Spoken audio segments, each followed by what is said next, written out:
just for a light.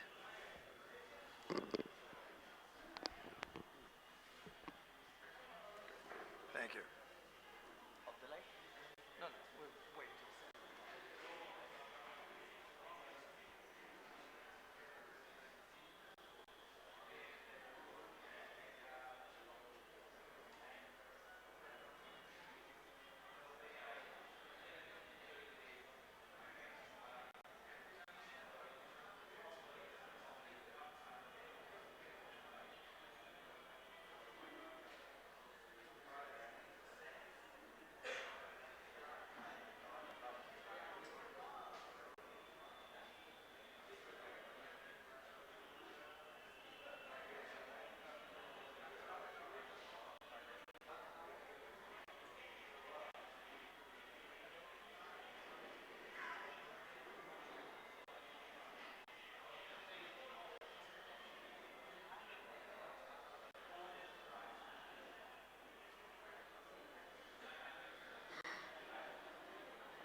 You have it.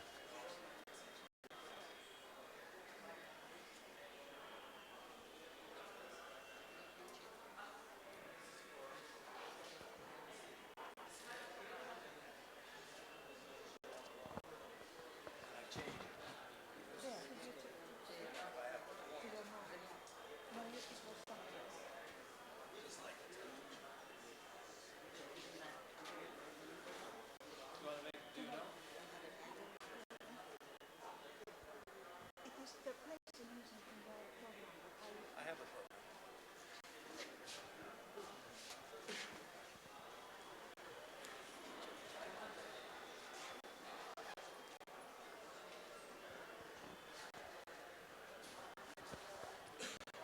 Some people just need to know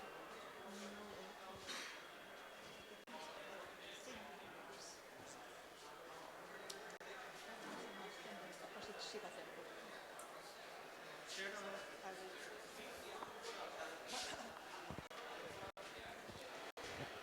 Good evening.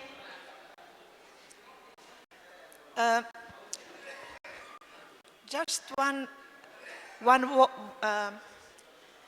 to be careful.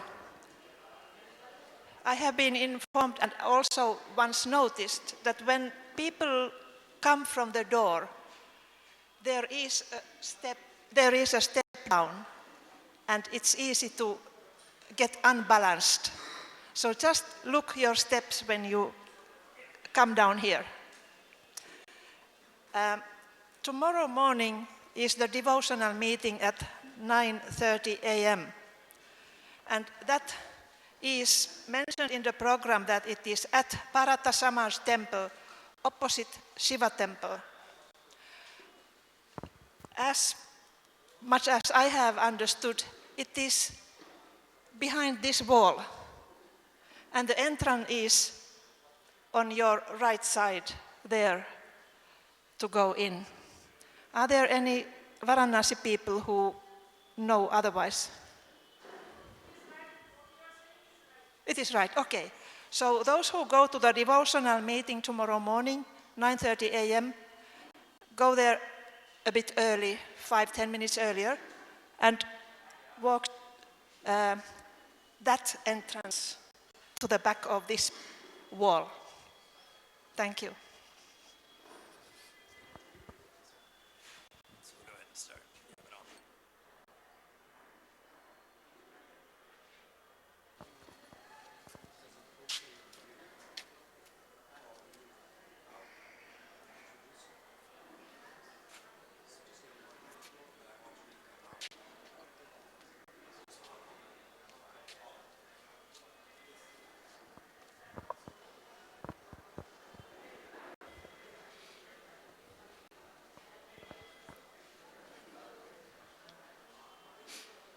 Okay, good evening, everyone.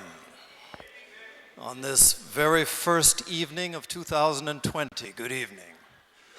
It's been a long day, and I know very often the evening programs can be a little bit demanding, but I want you to hang in there with us. I want to tell you some things about Adyar, and we're going to do that in just a moment. I do find, though, that since coming here, I have received so much help, and so many of the people who are making this happen remain unseen to most of us. So I know even backstage here, we have our Bharat scouts and guides who have been enormously helpful. And I just would like for you to see some of them and ask them to come on out, and you can appreciate them as well. It's a group of young guys here who have been helping with everything. They've taught me the salute, so 3 fingers up. All right, these are our Bharat India. This is the future here, so thank you. Thank you, guys. Thank you. Okay. Here you go.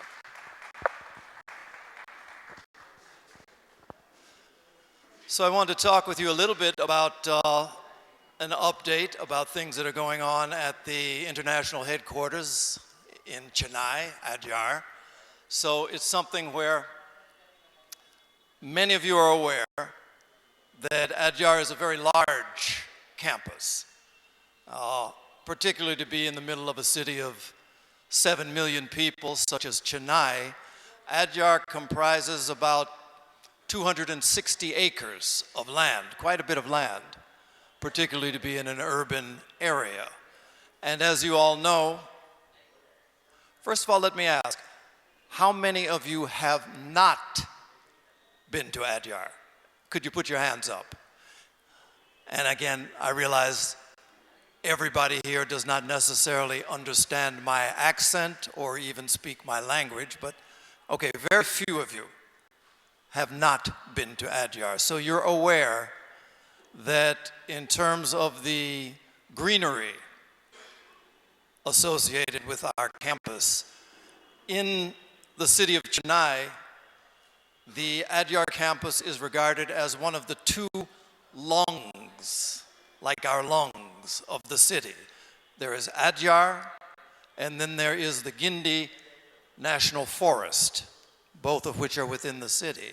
And they're described as the lungs because they are where so much of the fresh air, the air that is the carbon dioxide that is processed by the plants there, gives back pure oxygen. And so it's something that is of great benefit to the city of Chennai and is recognized in that way. So we have maintained the place. The better portion of the property is still forest. I have to say, though, that when you look at some of the old pictures of the Adyar campus, for instance, because I'm frequently in touch with matters archival, I get to see photos of when many of these buildings were being constructed. Leadbeater Chambers, which is our most recent project and we'll talk about, was built 110 years ago. And of course, it's surrounded by lush trees and greenery today. But when it was built, you can see pictures taken from far away. And around it, there were no trees. But now, nature has been allowed to take its course, and we have a forested area. The same is true with the other buildings. That's something that has been a beauty and has also been a problem in terms of human constructions. So that's something that has been driving a good deal of our maintenance and a good deal of our repair work. Just to give you a little bit of background also, our Adyar campus has for its entire lifetime been completely self-sufficient in terms of water. There are 29 wells all around the property, giving varying qualities of water, but we've always been able to provide water for ourselves and have never had to draw on the municipal systems. Of course, with the changing nature of the weather, not only in Varanasi, but also in Chennai and around the world, what used to be normal at this point is still being determined what is in fact normal weather anywhere in the world. About 3 years ago, we had rains in Chennai that were historic in their proportion. I remember being there at the time and late at night hearing the thunder. This was during the monsoon season, and it started to rain, and it kept raining. And in the course of that one day, we had 20 inches of rain. One day. The water rose, took in a number of the buildings, rose, threatened even our archives building. But it was a deluge. Wind the clock forward a couple of years, and for about 2 years we've missed the monsoon. So we've had very limited rains. What that has meant is that we've had to reassess our water independence. This year, We have had to re-engineer some of the infrastructure in order to remain independent in water, because water was in such demand that all over the city of Chennai, people were having to buy water in order to provide for condominiums, apartment buildings, even businesses. So these are the sorts of things that we have to think into the future as we move ahead, and those are the things that we're dealing with. But a lot of different things going on at our campus. As you know, for about the last 5 years, let's wind the clock back. 5 years ago, 6 years ago, when I was first coming into this position as international president, there were a couple of things that were eminently clear. One of the foremost among those was the fact that on our campus in Adyar, we had a number of just beautiful buildings, heritage buildings, that had been constructed with great care, many of them in the typical Madras style of architecture, which technologically was a brilliance that became forgotten. We'll talk a little bit about that. But we had these wonderful structures. But as I say, as a result of the encroachment of the natural world onto the human-made world, we were starting to have some problems.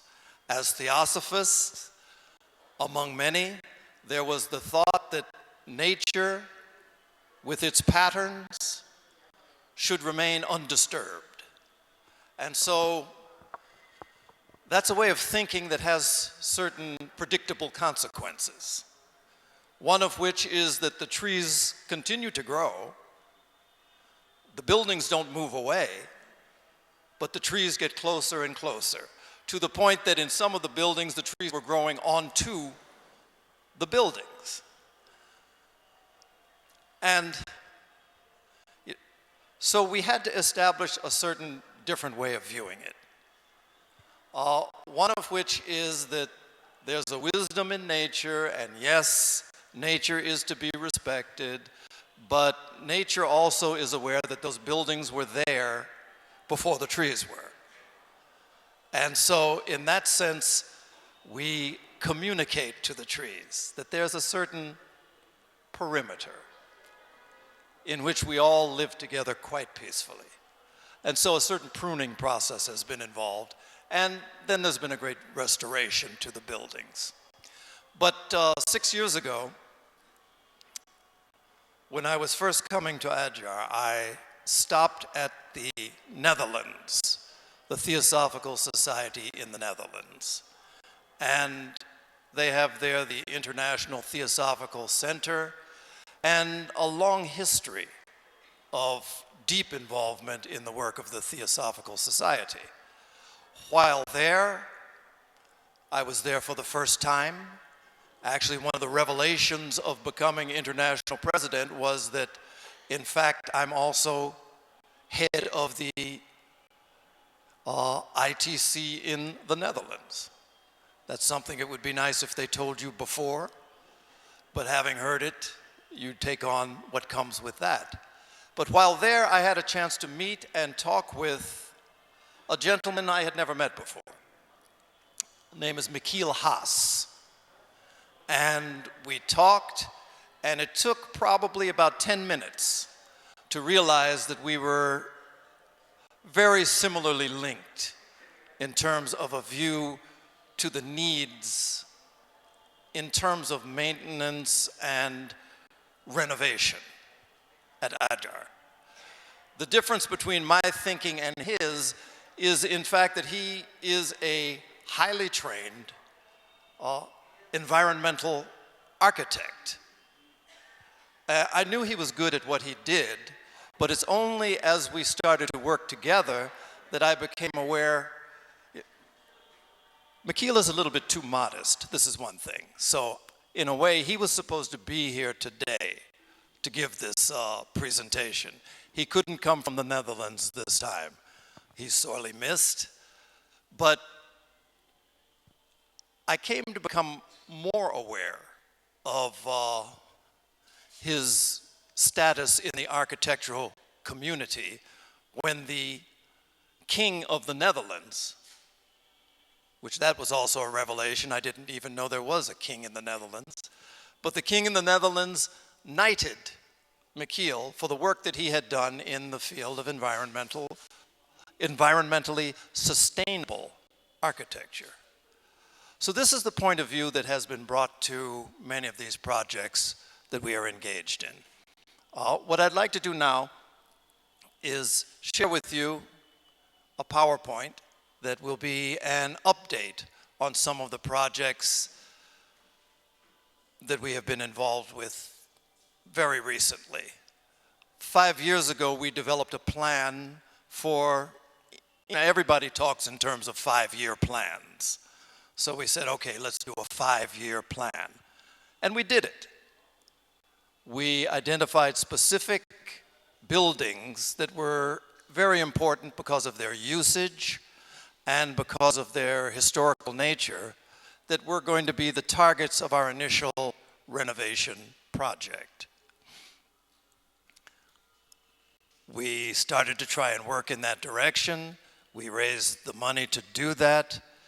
Along the way, we encountered a number of obstacles, and just in the interest of being completely transparent, honest, a conversation that I had on more than one occasion when we looked ahead at the things we had targeted as the projects we wanted to undertake. I found myself on more than one occasion talking to the team of people that was involved and saying that really the things that we are envisioning it's impossible. The infrastructure, the support network, the finances, all of the things that are required along this line, it wasn't there. It wasn't apparent. But always after saying it's impossible, we would end those meetings by saying it's impossible, but now let's go do it. We recognize it, and it's always more satisfying when you do something that's impossible.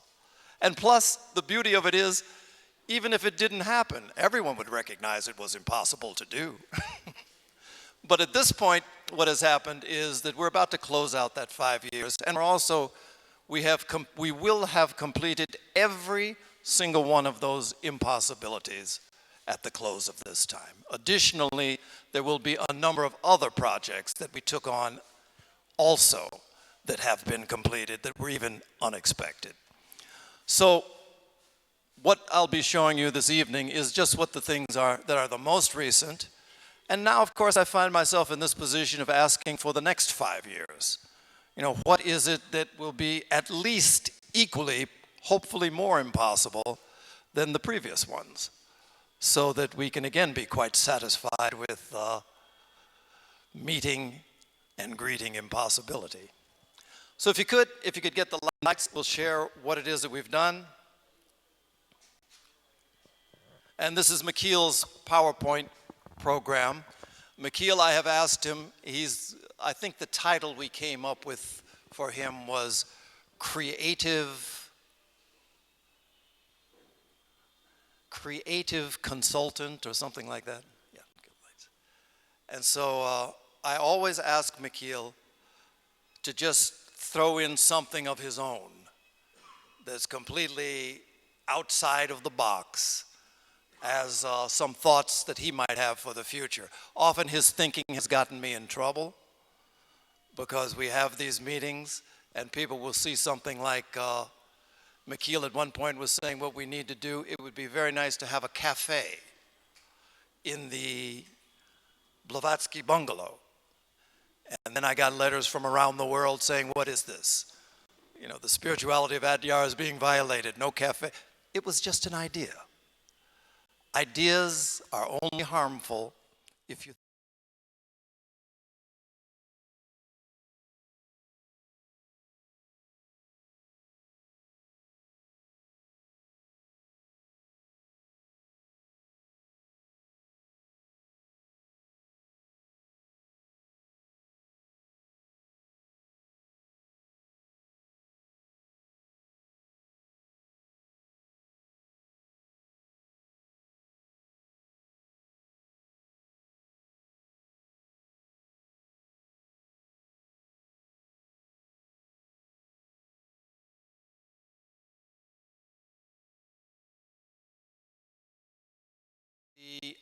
ongoing renovation of Leadbeater Chambers, and also the recent move of the archives to the Adyar Library and Research Complex. We're going to talk a little bit about a 5-year plan for the future, which includes some of these items. Some of these are already well underway, and then some other plans. So let's go. Probably I would go better if I didn't turn it off. Okay. We seem to be repeating. I'm sure it's has something to do with the dark. Okay. And then the Elephant's newsletter, which is a newsletter that goes out specifically about renovations at Adyar. All right, so the first 5-year plan, Blavatsky Bungalow. This is Blavatsky Bungalow shortly after its completion. This was a project that actually went on for about 1.5 years. Blavatsky Bungalow is something that came to the Theosophical Society. It was donated to the TS by members. Even though it's called Blavatsky Bungalow, Blavatsky never stayed there. It was only in 1907 that the property became the property of the Theosophical Society. And of course, HPB had passed in 1891. But it was a building that required extensive research. It was not extensive renovation. It was the first major project that we undertook. And in doing these things, you always learn. This here is one of the learning experiences. Because when we started the building, we quickly found that there were issues with the foundation. Pretty much all of the issues that we face at the buildings there at Adyar relate to water. It's a very humid place. There's a lot of rain. The campus borders the Adyar River, which at this point has become quite polluted. And then also the Bay of Bengal. So there is salt, a great deal of salt in the air. And so infiltration of water has been one of the main issues with the buildings. And in part, over the years, the way in which we as the Theosophical Society have approached its maintenance has also created problems. When these buildings were built, as I said, there was a technology that was so beautifully suited to this particular area. I mean, there are roofs that are called Madras-style roofs. All of these buildings were built using not concrete, but lime plaster. And the difference between concrete and lime plaster is that lime plaster breathes. So it takes in water, but then it breathes it out.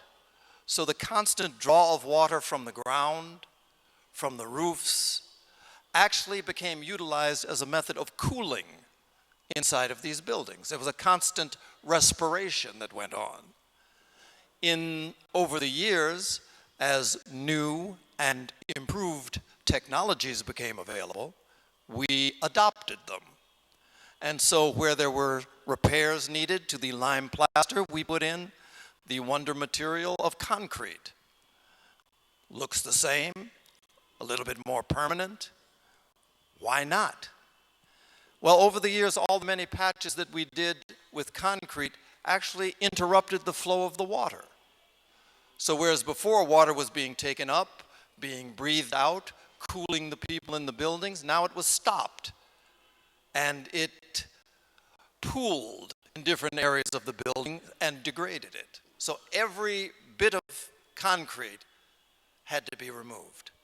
Equally, we found that the foundation was a shallow foundation, and so that had to be completely, there was an injection of fly ash and other things that had to be done.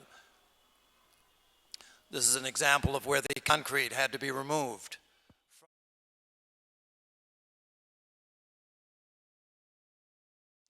The beams that supported the roof and the floors, teak wood beams, beautiful. This is what had become of them. From water, they had rotted. Many of them, the rot wasn't even apparent until you started to go into them and take a look. And that was what was supporting the roofs and the balustrades. So new wood beams had to be fashioned and put in place. We had workmen who came specifically from Kerala for this. Apparently this is something of a specialty there. Did it again. I have told all of the people that in the future, this is the roof, in the future, whenever we are doing a plan for building renovation, that whatever figure is quoted to us for the roof and whatever timeline is given to us for a roof, we need to minimally increase it by 20 to 50%. When you start dealing with these madras roofs, as you see, what you have is tiles. The entire roof is built up of tiles. So it's not made to be waterproof in the sense that we think of Western roofs. It's made to allow the water to sink to a certain depth and no farther, and then to evaporate, again cooling the building inside.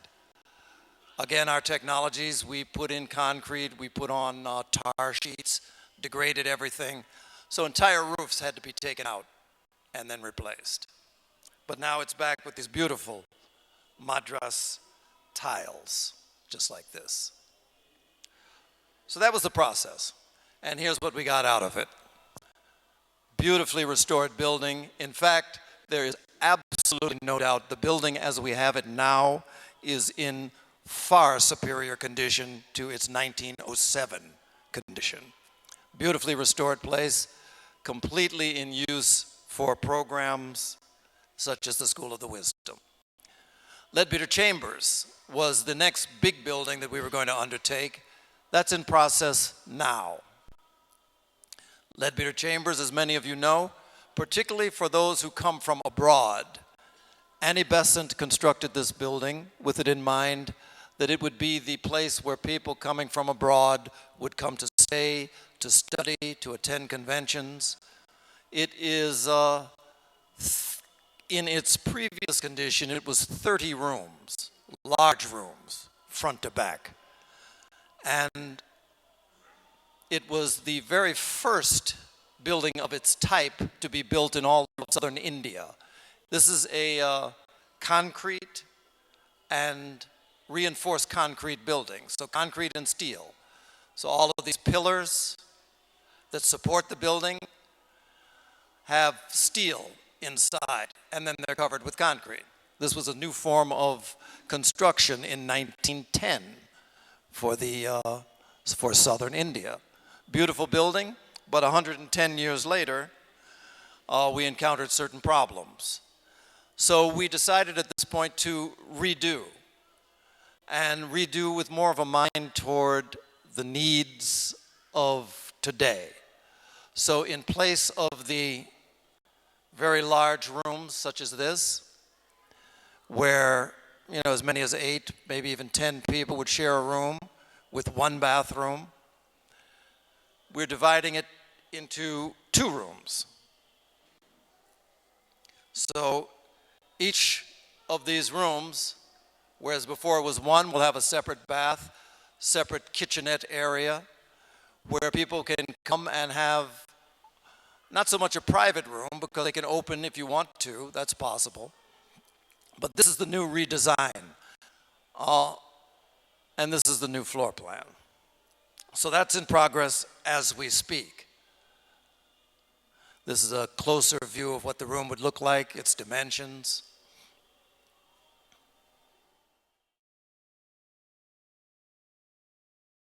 In September or October of this year. Part of the reason why we are here in Varanasi now is because this construction we knew would take a year or more. And the Indian section was generous enough and really more than willing to host the conference here. And so we're very thankful for that, so we can get this construction completed. Whereas before, many of you are aware, there were staircases that came up this way. Those are being removed, and we will have the staircases on each end, which will give you access to the floors. It's going to be a beautiful building in very short order. Just an idea of the work that's going on. The building had to be completely scaffolded, obviously, and the front had to be basically destroyed. We had to make it very ugly in order to make it quite pretty. This is an example of some of the work. Each of these columns have these steel supports inside. Many of them, the columns had to be completely torn apart because the water infiltration causes the steel to oxidize, to rust. And when that happens, then the columns become dangerous for supporting the building. We knew that that was the case with some columns, but as the construction work continued, we found that it was many, many of them. These particular ones did not have to be completely rebuilt, but in some of them, pockets of air had developed. And so we injected a grout-like material that could fill those empty spaces and make these perfectly good for many, many years to come. Again, because of the water damage, you had supports that were compromised in various places. The bathrooms that are being constructed, the additional bathrooms that are going to be added, come from a staircase. Many of you who have been to LBC are probably unaware that there was this staircase on two sides that was never used, but we took it out completely and used the space that it occupied in order to add the extra kitchenette space and bathroom space to the building. So again, this is a view of the construction of the stairway, which now is completely done. The railings will match these.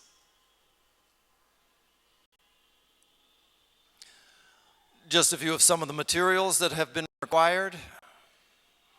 A lot of brick.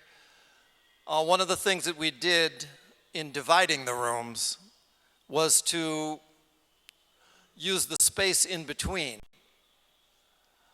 We have about a 3-foot space, about a 1 meter space that is separating the buildings. We have that 1 meter space because we also have an air vent that will be going through there, pulling air from all of the rooms. One of the things that you do lose in dividing the rooms is the airflow that used to be there from back to front. So to compensate for that, we are having a vent that will be in this space, but also it provides for a closet space between what was the old room here and now this is what it will look like.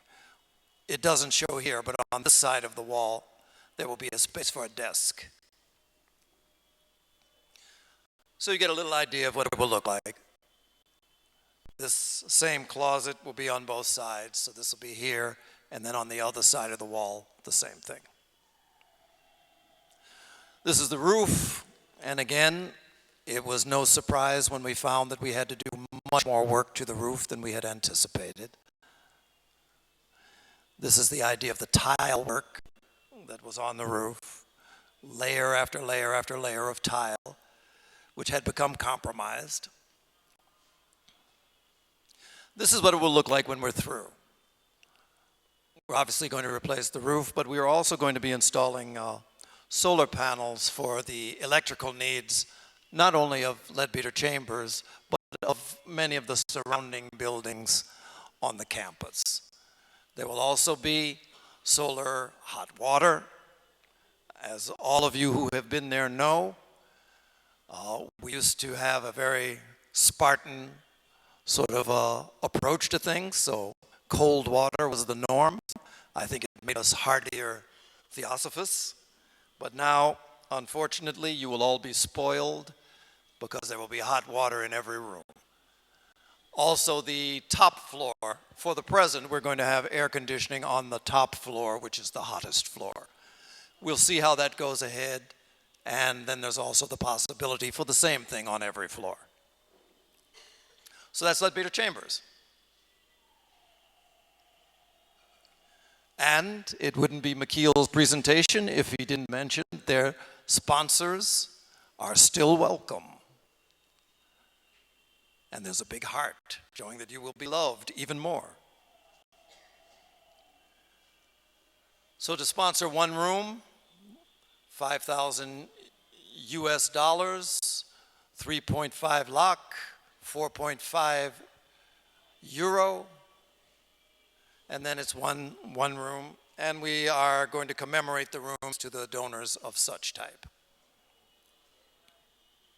These are some of the people who have already made donations toward that. 60 rooms will be there in total. 24 rooms have been sponsored, although that has increased since he did this. So the other thing, the archives. As of right now, the archives is completely transferred from its old place in the headquarters building. I think I told you that at the time of the flooding in Adyar, the archives building is actually, it's within the headquarters building, and it's probably a total of 2 meters distance from the shore of the Adyar River. So during the flooding, the river continued to rise daily.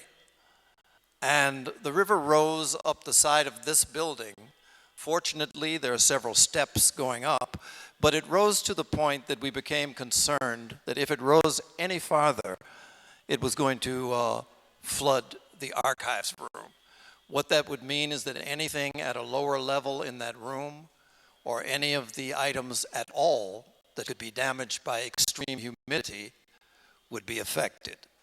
At that time, we took everything that was near floor level and had shifted up. My office was filled with things, everything that you could move, we moved. Fortunately, it stopped shortly before it came to that area. But this is the old archives area. Originally, archives as an official function, the TS, I think really began about 50 years after the TS was founded. Obviously, when an organization is new and there are many different concerns, recording your history when you're first trying to even make a history didn't occur to many. So we started to build the archives over time, and now it's something that is rather extensive. So, you know, Almira by Almira, it has expanded. It now includes all sorts of manuscripts, letters, many of a very historical nature, letters from Gandhi, letters from many, many different people are found in our archives. And it has objects, works of art, phenomenally produced objects, many, many things. So this is the archives as it existed. Initially, we had thought to build a separate building and connect it to the Adyar Library.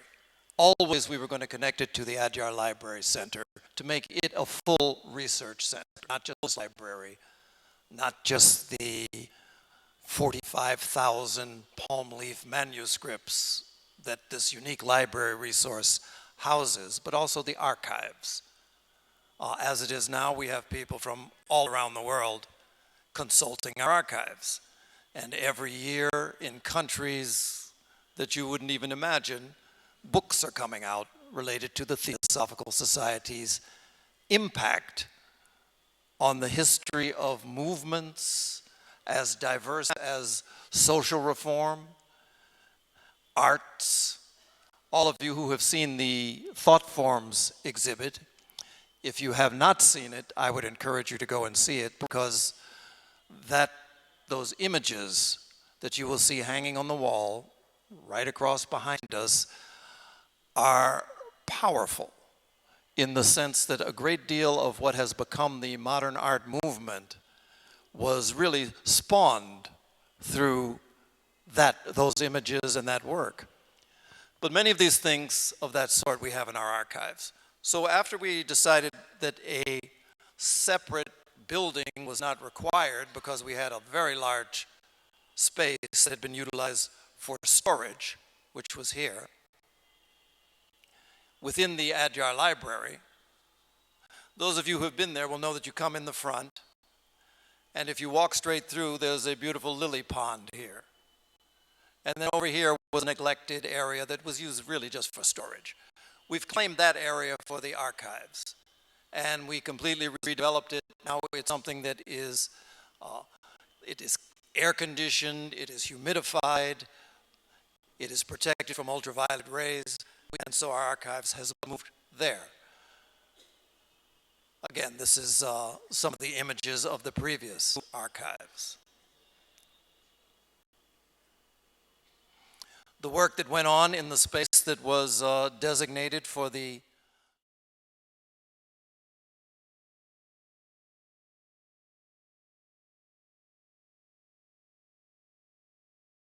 head of our archives, Jayashree Kannan, and this is a co-worker who works there with her, Veda. And this is the new archives. Old archive? No. Old archives, new archives. So all of the new almirahs have been installed, and there's room, as you can tell, for quite a bit of growth in terms of what we do. There are research areas, there are areas for copying, there's an external office. All of these things have been added to our archives. And as the archives grows, it's also possible to replace any of these almirahs with these rolling units that can compress it into quite a small space. So for the future, part of what I ask for when we go into any of these projects is that I would very much like for it to be something that will be a benefit to the future at the minimum. But probably I should say at the minimum, it should be something that during the course of my lifetime, I will not have to be concerned with. So all of these projects are things that will certainly outlive us here. And so we always have to think for the future of what the society is and will become. It is now named the Surendra Narayan Archives, whereas before it was just archives. Many of you know Surendra Narayan. He was a very long-time supporter and officer within the Theosophical Society. He served as vice president. He also served as general manager. He was treasurer at one point. Really a wonderful man in terms of the TS. And his family really very much wanted to have something by which his name could be remembered. So it is the Surendra Narayan Archives. When we have our convention at Adyar next year, all of you, I will expect to go when we open this place up for a tour for you to see. So that's the first 5-year plan. We did all of that. We did the headquarters building, we did Raja House, and then we did the projects that we showed. Equally, we did a lot of infrastructure work, replacing the plumbing for the entire campus, a lot of electrical work. So a lot of things have gone on.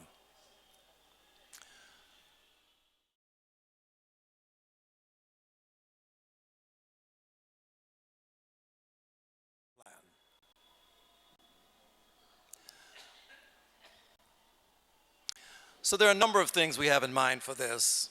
We're looking to do some projects that will involve new building necessarily, and a lot of renovation projects as well. Certainly we have a need now, and have for a long time, for an info center.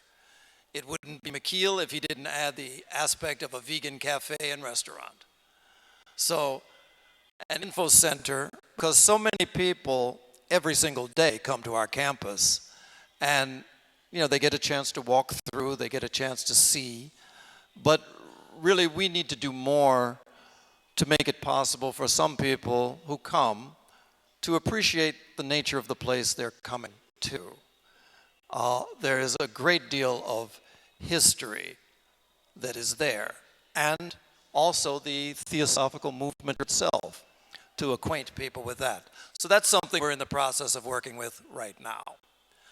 Many of you will be aware that we have started a school there, because we are aware that there are many schools around the world, there are many schools that have been Theosophical schools, and that really a Theosophical education is something that necessarily involves more than a recognition of the concepts of theosophy or the history and names of famous people, but that someone, in order for us to have something that is of benefit, really it has to be something where the children that will become the adults in this world are equipped with certain tools for self-awareness, not with concepts, not with doctrines, but with those tools which really connect you with your own humanity and the humanity of others. So the ability to actually become aware of and to interact with the things that really direct our lives mostly, which is to say our emotions, our thoughts, our desires over which many of us feel we have no control, to give children means to interact with that in the ways that are most meaningful for them. It's something that we never got, but it's something that we want to be sure that we have an aware youth coming into the world. So that school has started in June, and that's something that will be continuous up until it's reached the 12th grade. It will necessarily be a relatively small school. About 400 students is the target for that. Renovation of the new Quadrangle, the beach houses, and the Parsi quarters. New accommodations for delegates, Vasanta guest house with approximately 60 apartments. Again, at this point, these are dreams, and then we're going to bear down on what it is we're actually going to do.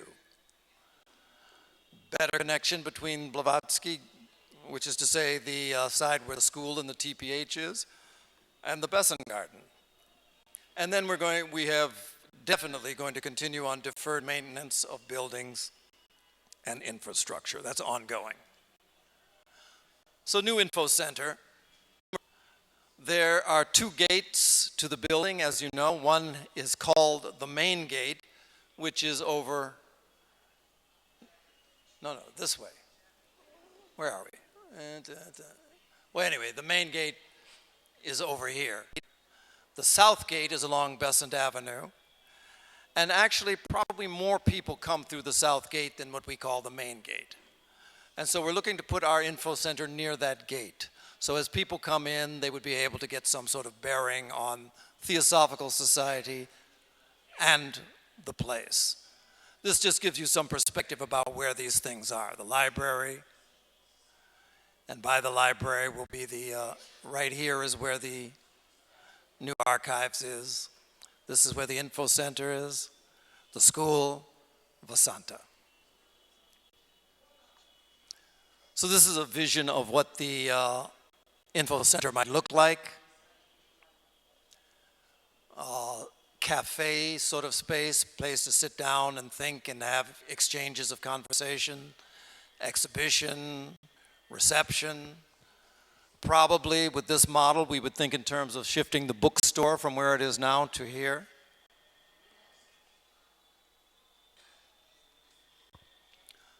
So a further visualization.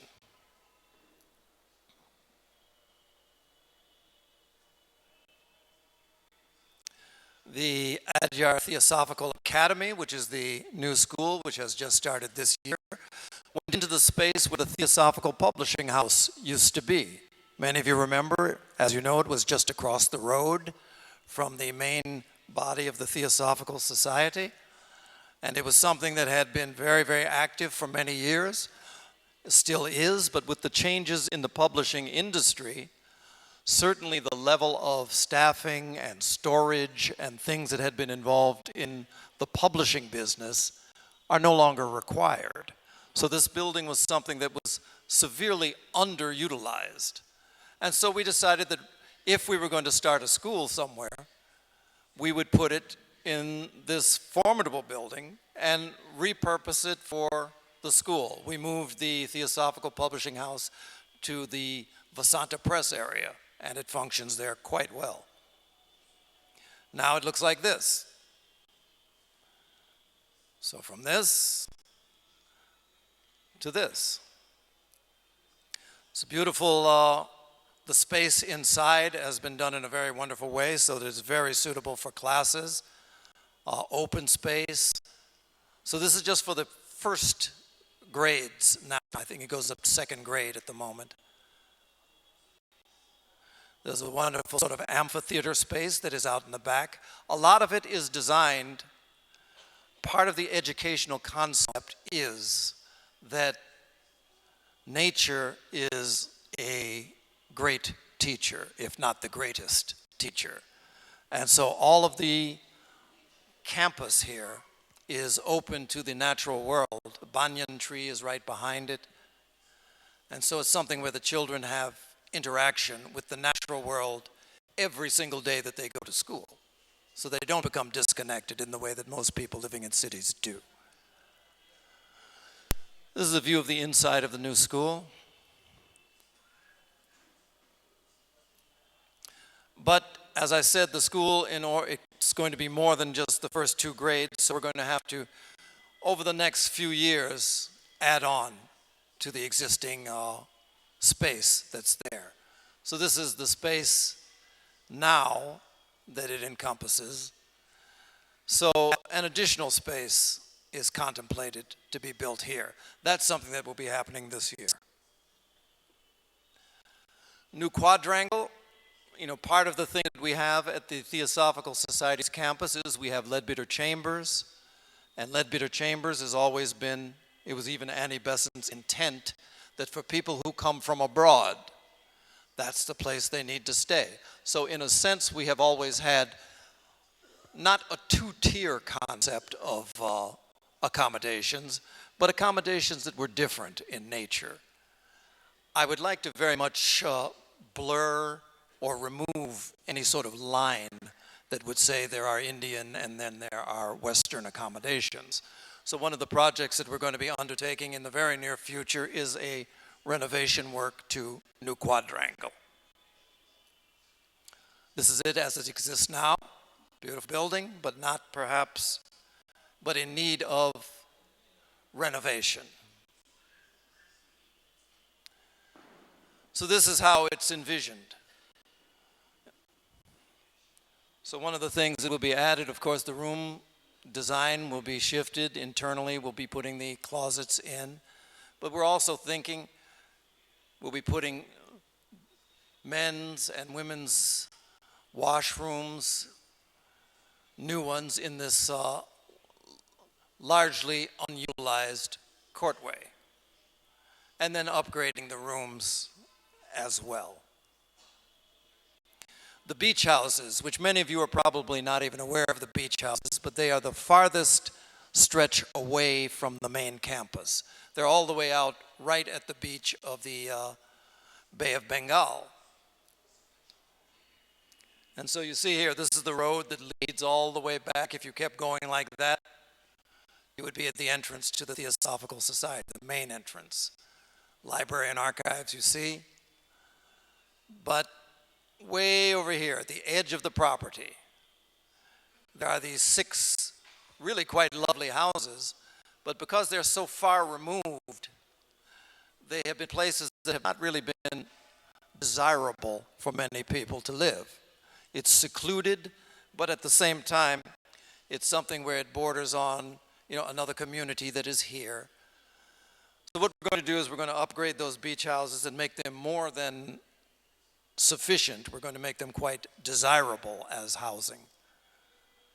Again, quite a bit of nature that we'll have to be in contact with, but beautiful structures.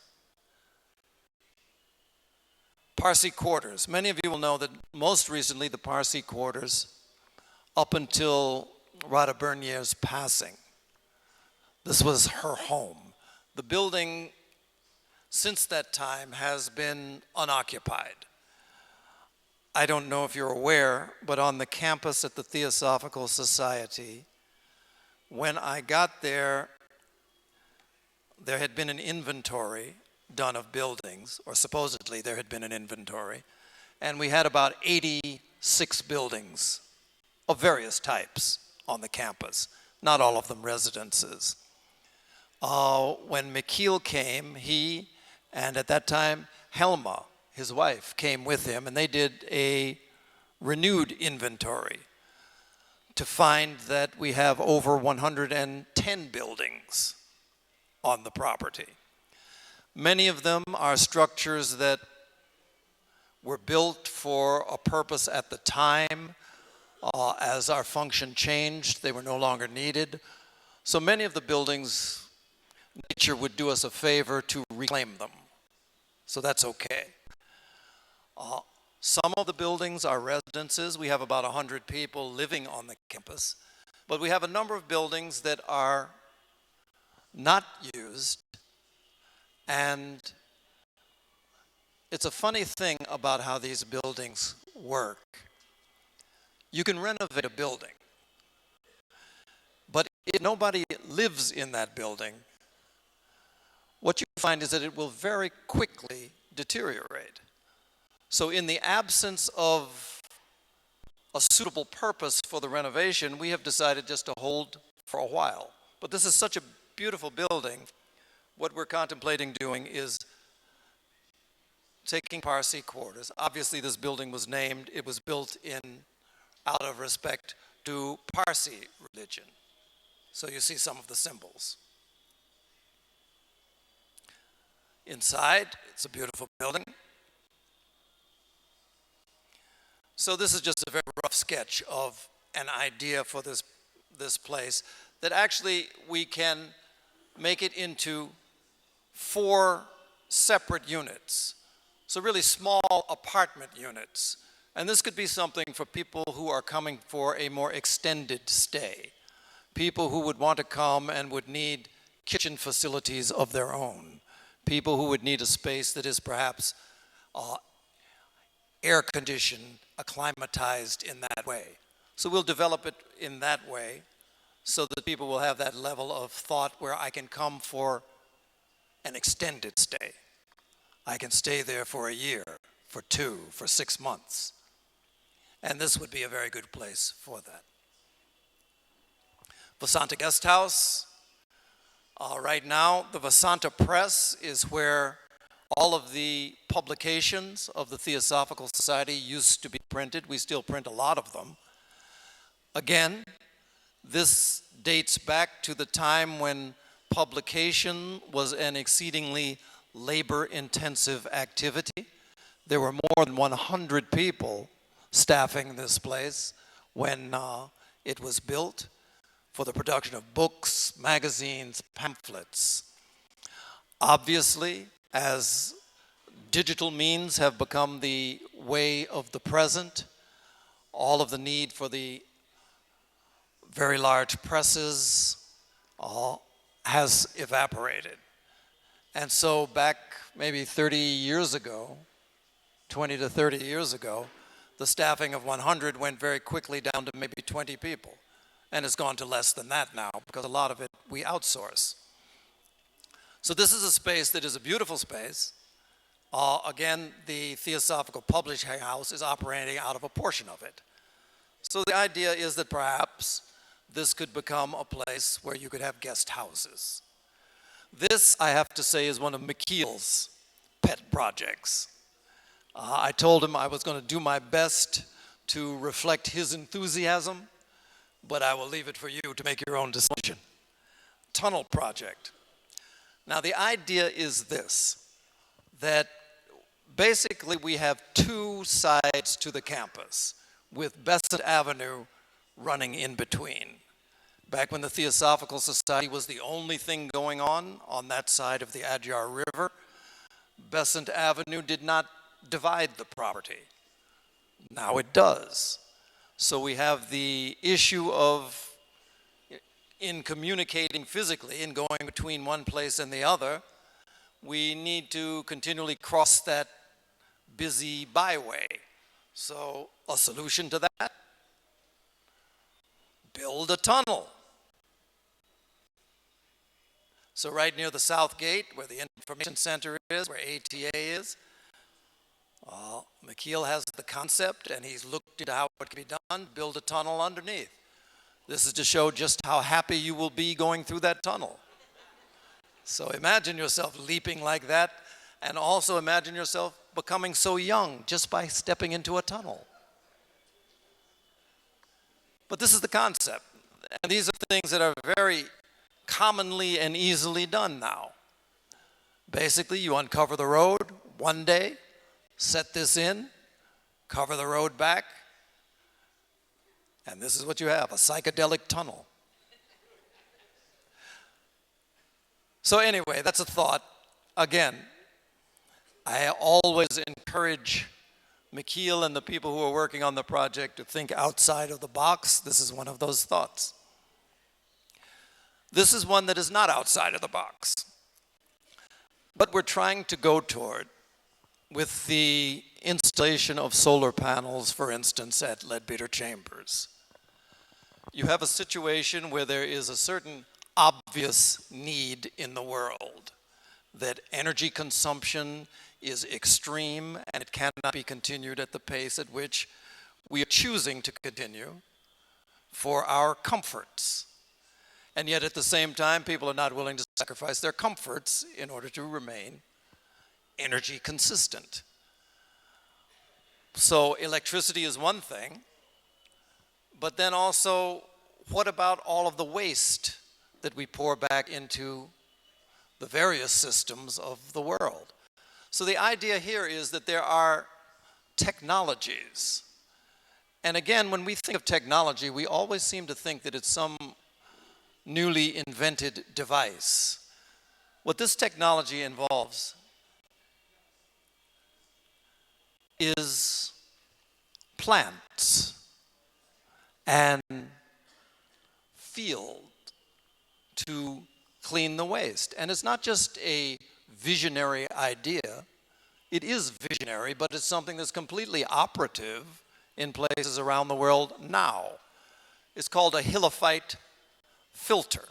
So basically, the water comes in, the wastewater comes in, the grease is filtered out, the grease-free water passes on, is then pumped into this field with certain plants, plants that are easy to grow in India and elsewhere in the world, are planted, and the remaining filtration takes place through passing the water through this plant field, which also has soil of specific types as a filter. So what comes up the other end and then either flows into the Adyar River is a purified water.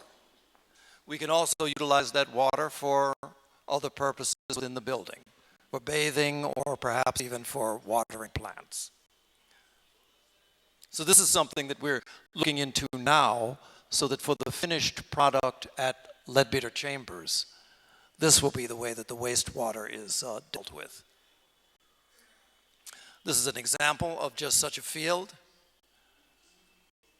built outside of a building. I think this is in the Netherlands.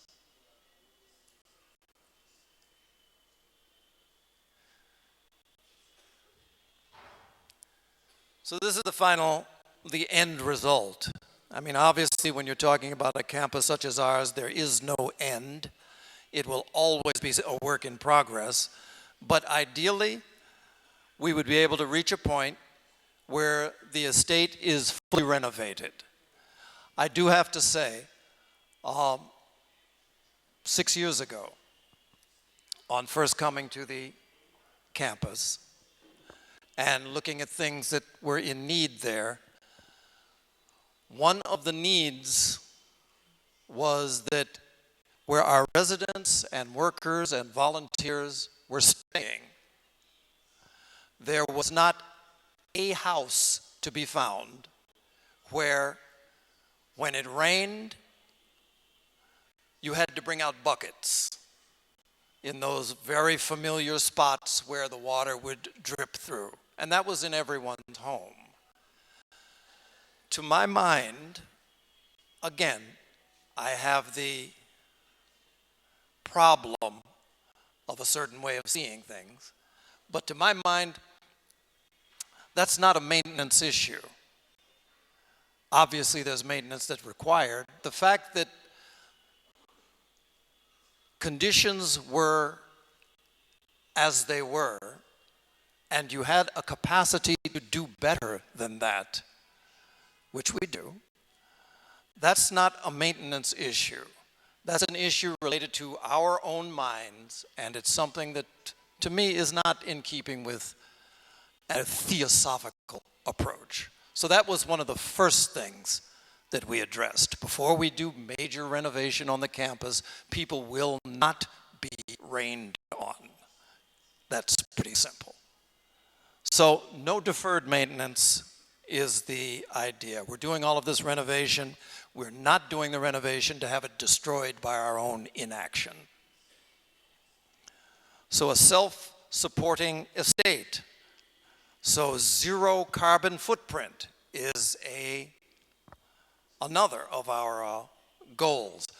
Another thing I should say, on our campus, as you all know, we have walkers, we have visitors that come in. Very frequently, there is, prior to Swachh Bharat, the concept of a certain sort of non-littering mind was not that prevalent. And so on our campus, people would come, and if they had a candy bar they would eat without even thinking, the paper went on the ground. If they had to drink coffee, paper went on the ground. So we were cleaning up after people. And it was something of a complaint. But when you look around the campus, you find that at no point were we providing garbage cans, trash bins. And yet we expect of others a certain respect that we don't even assist them in arriving at. That's, again, is our fault, not theirs. So now, of course, we have garbage cans all over the campus, and people are expected, required, to deposit their trash in those. And it's become the habit. And of course, a financially self-supporting estate. So, again, to close, here is the idea. All of the things that we have to do will require work and hard work. But the results make the work a lot easier. It makes it a joyful exercise. The dreams, as I say, what we're asking for now is what's impossible. So if you can get bigger than that, I want to hear it. And again, even though whatever it is that you undertake may seem difficult, the idea is that we don't give up. This whole theosophical endeavor is probably the most difficult thing if we really look at it correctly. We're talking about the regeneration of humanity. It doesn't get much more difficult than that. So to have a campus that's renovated really is small in terms of the things we need to do. So this is the presentation. I want to thank especially Mikhail Haas and others. All of the information about the ongoing renovation, about ways that you can become involved, you will find on the Elephant's renovation website. Again, that's where you'll find it. So the news is constantly there. There's a newsletter. If you sign on, you'll get that regularly. Thank you.